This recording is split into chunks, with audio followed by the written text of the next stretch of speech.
Welcome back to Shocking Stories, where we dive into the most chilling true crime cases that will leave you questioning everything you thought you knew about love, betrayal, and the dark secrets lurking beneath perfect facades.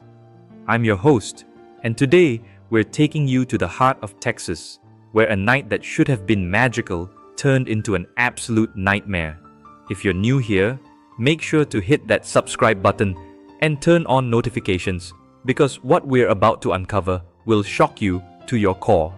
This is the story of Madison Claire Reynolds, an 18-year-old prom queen whose crown became her death sentence, and a boyfriend with an alibi so perfect it seemed impossible to break. Picture this. It's May 15th, 2023, in the small town of Cedar Creek, Texas, population 8,000, where everyone knows everyone and secrets are supposed to stay buried. The annual Riverside High School prom is the social event of the year, and all eyes are on Madison Claire Reynolds, the girl who seemed to have it all.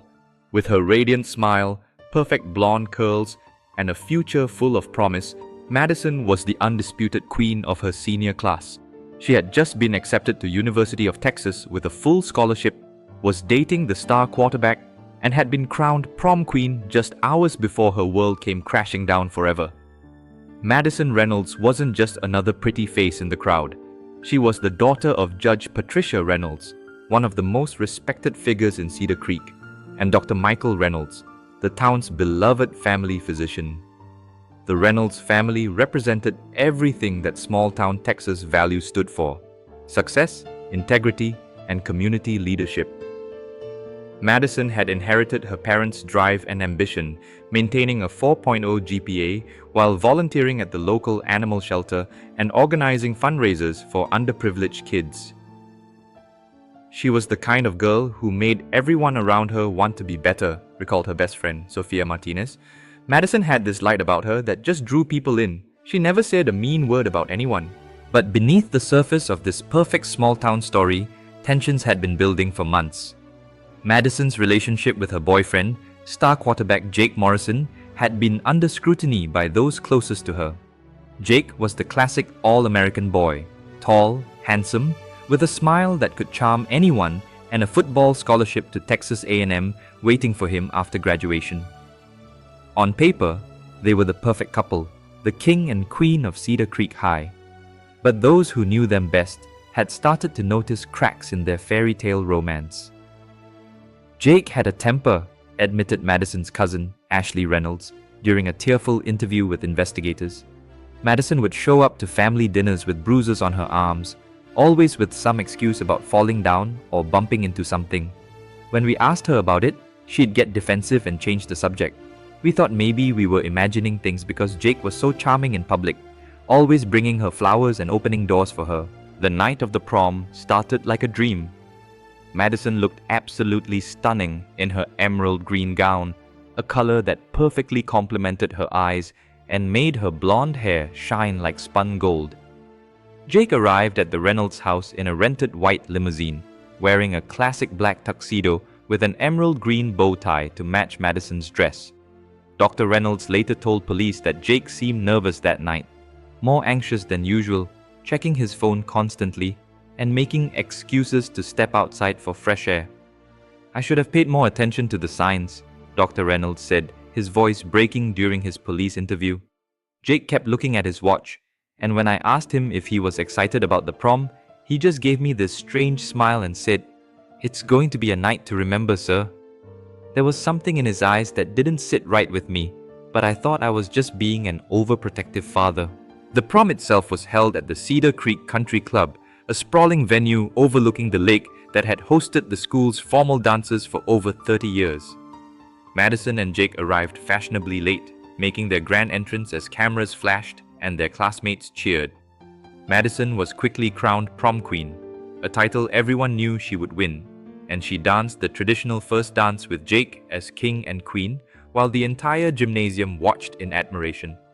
But witnesses later told police that something seemed off about the couple's interactions that night. "Madison looked beautiful, but she didn't seem happy," observed Mrs. Helen Carter, one of the parent chaperones. During the crowning ceremony, I noticed that Jake was gripping her arm really tightly, and when she tried to pull away, he squeezed harder. Madison winced, but she kept smiling for the cameras. It was like she was performing instead of celebrating. The evening progressed with typical prom festivities, dancing, photos, and the announcement of various awards and recognitions. Madison and Jake posed for countless pictures, their smiles perfect for the cameras, but several classmates later reported overhearing heated whispered conversations between them throughout the night. They kept stepping away from the group to argue about something, said Tommy Chen, Jake's teammate on the football team. I couldn't hear what they were saying, but Madison looked upset, and Jake looked angry. At one point, I saw him grab her wrist and say something that made her face go white. At approximately 10:30 p.m., Madison excused herself to use the restroom, telling her friends she needed to touch up her makeup. Security cameras in the country club lobby captured her walking toward the ladies' room, her emerald gown flowing behind her like a green river. It was the last time anyone would see Madison Reynolds alive. When Madison didn't return after 20 minutes, her friends began to worry. Sofia Martinez went to check on her in the restroom, but found it empty. A search of the country club began, with students and chaperones calling Madison's name throughout the building and grounds. Jake appeared to be genuinely concerned, joining the search and calling Madison's phone repeatedly, though it went straight to voicemail every time. At 11:45 p.m., exactly 1 hour and 15 minutes after Madison had excused herself, a groundskeeper making his evening rounds discovered something that would haunt Cedar Creek forever. Behind the country club's maintenance shed, hidden among the landscaping equipment and garbage dumpsters, was Madison's car, a white BMW convertible that had been a birthday gift from her parents. And inside that car, still wearing her emerald green prom dress and plastic tiara, was Madison herself, brutally murdered. The crime scene was devastating. Madison had been strangled with what appeared to be a thin cord or rope, her beautiful dress torn and disheveled, her tiara cracked and sitting askew on her blonde curls. The car doors were unlocked, and Madison's purse was missing, initially leading investigators to suspect this might have been a robbery gone wrong. But there were details that didn't fit that theory. Madison's expensive jewelry was still intact, including a diamond necklace worth over $5,000, and her car keys were still in the ignition. Detective Sarah Williams, a 15-year veteran of the Cedar Creek Police Department, was called to the scene at 12:03 a.m. What she found would become one of the most challenging cases of her career. I've seen a lot of crime scenes, but this one was different, Detective Williams later testified. The brutality of it, combined with the setting, this beautiful young girl in her prom dress, murdered on what should have been one of the happiest nights of her life. It was clear this wasn't random. Someone wanted Madison dead, and they wanted to make sure she suffered. The initial investigation focused on the most obvious suspect, Jake Morrison. He had been Madison's boyfriend, had been with her all evening, and statistically, young women are most often killed by intimate partners. But when investigators began examining Jake's whereabouts during the critical time period, they discovered something that would complicate the case immensely.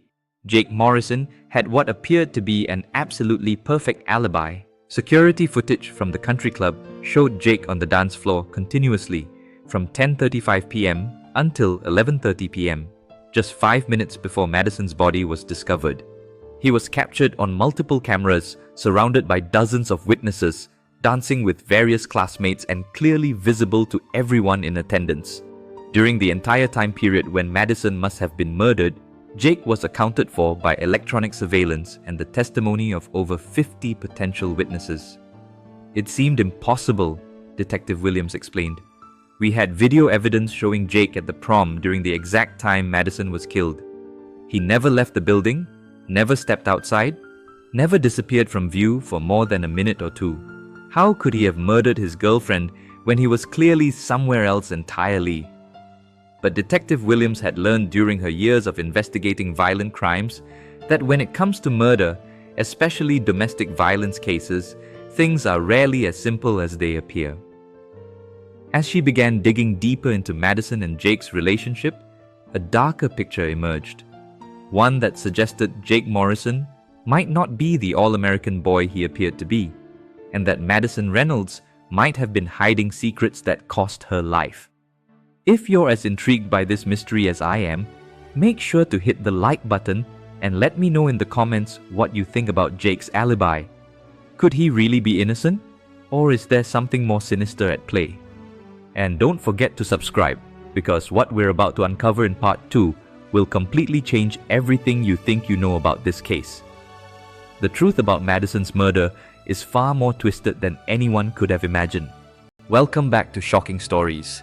When we left off, 18-year-old prom queen Madison Reynolds had been found brutally murdered in her car behind Cedar Creek Country Club, while her boyfriend, Jake Morrison, appeared to have an ironclad alibi that placed him inside the prom during the entire time of the murder. But Detective Sarah Williams was about to discover that in the world of murder, even perfect alibis can be carefully constructed lies. The investigation into Madison's death intensified in the days following the discovery of her body. The entire town of Cedar Creek was in shock. Violent crime was virtually unheard of in their small community, and the idea that their golden girl could be murdered on prom night seemed impossible to comprehend. But as Detective Williams began conducting interviews with Madison's friends, family, and classmates, a troubling pattern began to emerge. Madison had been different in the weeks leading up to prom, revealed her best friend Sofia Martinez during her interview with police. She was jumpy, always looking over her shoulder, and she'd started keeping her phone on silent all the time. When I asked her what was wrong, she said Jake had been acting weird, but she wouldn't elaborate. She seemed scared, but also angry, like she was planning something. This revelation led Detective Williams to examine Madison's phone records and social media accounts more carefully. What she found was disturbing. In the 2 weeks before prom, Madison had been researching domestic violence resources, local women's shelters, and had even contacted a lawyer about obtaining a restraining order. Most significantly, she had scheduled an appointment with Detective Williams herself for the Monday after prom, an appointment she would never keep. Madison had been planning to leave Jake, Detective Williams realized. She had been gathering evidence, documenting his abuse, and preparing to come forward. The question was, did Jake know about her plans? The answer came from an unexpected source. Madison's laptop, found hidden in her bedroom closet, contained a secret folder of photographs showing bruises on her arms, neck, and back. But more importantly, it contained a detailed journal documenting months of escalating abuse from Jake Morrison. The entries painted a picture of a controlling, violent young man who was very different from his public persona. Jake gets angry when I talk to other guys, even just friends, read one entry from March. Yesterday he grabbed my arm so hard it left finger marks. When I told him it hurt, he said I was being dramatic and that's just how boys show they care. But I don't think this is normal. Another entry, dated just 1 week before prom, was even more chilling. I think Jake suspects I'm planning to leave him. He's been following me, showing up places I haven't told him I'd be.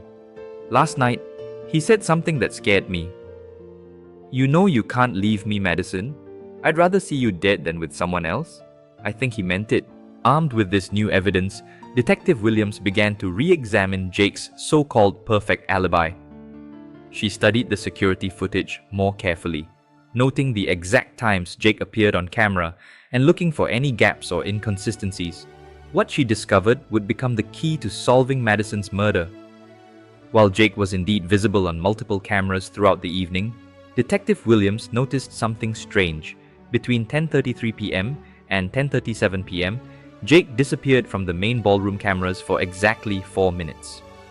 The footage showed him walking toward the men's restroom, but the bathrooms were in a part of the country club that wasn't covered by security cameras. 4 minutes wasn't enough time to murder Madison and return to the dance, but it was enough time for something else entirely. I started thinking about how someone could commit murder while appearing to be somewhere else, Detective Williams explained. That's when I realized we weren't dealing with just one killer. We were dealing with a conspiracy. The breakthrough came when Detective Williams decided to examine Jake's phone records and those of his friends more carefully. What she found was a pattern of communication between Jake and his best friend, Marcus Webb, that told a shocking story. Text messages retrieved from both phones revealed that Jake had been planning Madison's murder for weeks, and Marcus had agreed to help him carry it out. The plan was diabolical in its simplicity, Detective Williams later testified. Jake would establish his alibi by staying visible at the prom, while Marcus would actually commit the murder. They had been planning this for over a month, coordinating every detail to make sure Jake would be seen by dozens of witnesses while Madison was being killed. The text messages between Jake and Marcus revealed the cold calculation behind Madison's murder. Jake, April 20th. She's planning to leave me. Found her looking at restraining order stuff online. Marcus, April 20th. Can't let that happen, bro. Would ruin your whole future. Jake, April 25th. Prom night. Everyone will think it's random if it happens then. You in? Marcus, April 25th. Always got your back. What do you need me to do? The conspiracy deepened as Detective Williams uncovered more evidence. Marcus Webb had been at the prom that night, but unlike Jake, he had left the building during the critical time period. Security footage showed Marcus stepping outside for a smoke break at 10:30 p.m., exactly when Madison had gone to the restroom. He didn't return to the dance until 11:40 p.m., just minutes before Madison's body was discovered. But the most damning evidence came from an unexpected source: Marcus's own stupidity. After committing the murder, he had kept the cord he used to strangle Madison, a piece of climbing rope from his garage. When police searched his house with a warrant, they found the rope hidden in his bedroom, still containing traces of Madison's DNA. The confrontation between Detective Williams and Marcus Webb was captured on interrogation room cameras. Faced with overwhelming physical evidence, Marcus finally broke down and confessed to his role in Madison's murder, revealing the full extent of Jake's plan. Jake said he couldn't kill her himself because he'd be the obvious suspect, Marcus admitted, tears streaming down his face. But if someone else did it, while he was surrounded by witnesses, no one would ever suspect him. He said Madison was going to destroy his life, his football scholarship, everything he'd worked for. He convinced me she deserved it. Marcus revealed that Jake had lured Madison outside by sending her a text message from a burner phone, pretending to be a friend who needed help in the parking lot. When Madison went to investigate, Marcus was waiting for her. He had strangled her with the climbing rope, then placed her body in her car to make it look like a robbery gone wrong. It was supposed to look random, Marcus continued. Jake said if we made it look like a robbery, police would never connect it to him. But we didn't know about the security cameras showing when I left the building. We thought we had planned everything perfectly. The arrest of Jake Morrison sent shockwaves through Cedar Creek. The Golden Boy quarterback, the all-American teenager who had charmed teachers, parents, and coaches for years, was revealed to be a calculating killer who had orchestrated his girlfriend's murder with chilling precision. When police arrived at his house with an arrest warrant, Jake was in his room, still wearing his prom tuxedo, acting as though he was grieving the loss of his beloved girlfriend.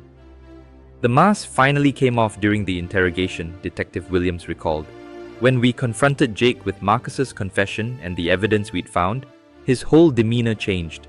The charming, grief-stricken boyfriend disappeared, and we saw the real Jake Morrison, cold, calculating, and completely without remorse. Jake's confession, captured on video, was chilling in its lack of emotion. Madison was going to ruin my life, he said, his voice flat and matter-of-fact. I had a football scholarship, a future, everything planned out. She was talking about going to the police, getting a restraining order, telling people I had hurt her. That would have destroyed everything I worked for. I couldn't let that happen.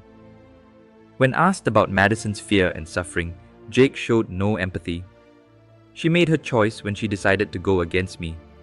I tried to make her understand that we belonged together, but she wouldn't listen. This was her fault as much as mine. The revelation of Jake's true nature devastated everyone who knew him. coaches who had praised his leadership, teachers who had written college recommendation letters, and classmates who had looked up to him struggled to reconcile the Jake they thought they knew with the cold-blooded killer he had revealed himself to be. But perhaps the most shocking revelation was yet to come. As Detective Williams continued investigating, she discovered that Madison Reynolds wasn't Jake's first victim. Hidden in his bedroom, she found what appeared to be trophies from previous crimes, jewelry, photographs, and personal items that belonged to other young women. When these items were traced back to their owners, a horrifying pattern emerged that would change the case entirely. Welcome back to the shocking conclusion of our investigation into the murder of prom queen Madison Reynolds. When we left off, the seemingly perfect boyfriend Jake Morrison had been exposed as a calculating killer who orchestrated Madison's murder with the help of his friend Marcus Webb. But Detective Sarah Williams was about to uncover a truth so horrifying that it would rock the small town of Cedar Creek to its very foundation. Jake Morrison wasn't just a murderer, he was a serial predator who had been hiding in plain sight for years. The discovery of suspicious items in Jake's bedroom led Detective Williams down a dark path that would reveal the true scope of his crimes. Among his possessions, hidden in a secret compartment behind his desk, investigators found jewelry, photographs, and personal items that clearly belonged to other young women. But these weren't just random keepsakes. They were trophies, carefully collected and preserved as reminders of previous victims. When we started tracing these items back to their owners, a pattern emerged that made my blood run cold, Detective Williams later explained. Jake hadn't just killed Madison. He had been stalking, assaulting, and in some cases, murdering young women for at least 3 years. And no one had connected the dots because he was so skilled at maintaining his perfect public image. The first breakthrough came when Detective Williams identified a silver bracelet with the initials KS engraved on it. Through local high school records and missing persons reports, she traced it to Kelly Summers, a 16-year-old girl from the neighboring town of Riverside who had disappeared during her junior year. Kelly had been walking home from a part-time job at a local restaurant when she vanished without a trace. Her case had gone cold after months of investigation with no leads. When Detective Williams contacted Kelly's family, they confirmed that the bracelet found in Jake's room had indeed belonged to their daughter. But more disturbing was what Kelly's mother revealed about the weeks before her daughter's disappearance. Kelly had mentioned meeting a cute older boy at a football game. Mrs. Summers told Detective Williams through tears. She said he was a quarterback from another school, and they had been texting back and forth. She was so excited because he was interested in her. The last time I talked to her, she said he had asked her to meet him at the old covered bridge outside town. She never came home. A search of the area around the covered bridge using cadaver dogs and ground-penetrating radar led to the discovery of Kelly Summers' remains buried in a shallow grave in the nearby woods. The medical examiner confirmed that she had been strangled, and trace evidence found on her clothing matched fibers from Jake's car. But Kelly wasn't Jake's only victim. As Detective Williams continued her investigation, more horrifying discoveries emerged. A class ring belonging to Sarah Chen, an 18-year-old girl who had run away from home 2 years earlier, was found among Jake's possessions. Sarah's family had been told by police that she was probably a runaway who didn't want to be found, but the discovery of her ring suggested a much darker fate. Jake was incredibly smart about target selection, Detective Williams realized. He chose girls who were isolated, from broken homes, or from neighboring towns where their disappearances wouldn't immediately be connected to him. He was methodical, patient, and absolutely ruthless. The investigation expanded to include multiple law enforcement agencies as the scope of Jake's crimes became clear. FBI behavioral analysts were brought in to create a profile of the killer, and what they found was terrifying in its implications. Jake Morrison fits the classic profile of an organized serial killer, explained FBI agent Patricia Moore. He was highly intelligent, charming, and able to maintain a normal facade while committing increasingly violent crimes. His selection of victims, his ability to avoid detection, and his escalation pattern all indicate that he had been planning these murders for years. But perhaps the most chilling discovery was yet to come. Hidden in Jake's computer, encrypted and password protected, investigators found a detailed journal documenting his crimes and his plans for future victims. The entries revealed a mind that was completely devoid of empathy or remorse, viewing his victims as objects to be used and discarded. Madison was getting too close to the truth, read one entry dated a week before prom. She found some of Sarah's things in my car and started asking questions. I told her I found them at a garage sale, but I could see the doubt in her eyes. She's becoming a liability that I can't afford to keep around. Another entry, written just days before Madison's murder, was even more disturbing. The plan is perfect. Marcus is completely loyal to me. He'll do anything I ask because he thinks I'm his best friend. After Madison is gone, I'll have months to find my next target before anyone even thinks to look at me. College will give me access to hundreds of new possibilities. The journal revealed that Jake had been targeting Madison for months, not just because she was planning to leave him, but because she had accidentally discovered evidence of his other crimes. Madison's decision to research domestic violence resources hadn't just been about her own abuse. She had been trying to understand the signs of something much more sinister that she had glimpsed in her boyfriend's behavior. Madison was incredibly brave, Detective Williams concluded. She knew she was in danger, but she was also trying to protect other potential victims. Her journal entries suggest that she suspected Jake might be responsible for other girls' disappearances, and she was planning to bring all of this information to the police. As news of Jake's crimes spread throughout Texas, more families came forward with information about missing daughters and sisters. The final count was staggering. Investigators connected Jake Morrison to the murders of at least 7 young women over a 3-year period, with several more cases still under investigation. The trial of Jake Morrison became one of the most closely watched criminal proceedings in Texas history. Prosecutors presented overwhelming evidence of his guilt, including DNA evidence, victim testimony from survivors, and Jake's own confessions found in his encrypted journal. The defense attempted to argue that Jake suffered from mental illness, but the prosecution successfully demonstrated that his crimes were premeditated and carefully planned, not the result of psychological impairment. Marcus Webb, who had pled guilty to second-degree murder in exchange for his testimony against Jake, provided crucial details about how the conspiracy to kill Madison had been planned. His testimony revealed that Jake had been manipulating him for years, gradually drawing him into a world of violence and criminal activity. Jake made me feel important, like I was part of something special, Marcus testified, his voice barely audible. He said that some people were just born to be leaders and others were meant to follow. He convinced me that Madison deserved to die, that she was going to destroy his life and mine too. I was so desperate to please him that I never questioned what he was asking me to do. The trial also featured heartbreaking testimony from the families of Jake's victims. Madison's mother, Judge Patricia Reynolds, delivered a victim impact statement that brought the entire courtroom to tears. "My daughter was planning to become a lawyer, just like me," Judge Reynolds said, her voice breaking. "She wanted to help people, to fight for justice and protect the innocent. Instead, she became a victim of the very evil she hoped to stand against." But even in death, Madison's courage has helped bring this monster to justice and prevented him from hurting other families the way he hurt ours. The jury deliberated for less than 2 hours before returning a verdict of guilty on all counts. Jake Morrison was sentenced to death for Madison's murder and multiple life sentences for his other crimes.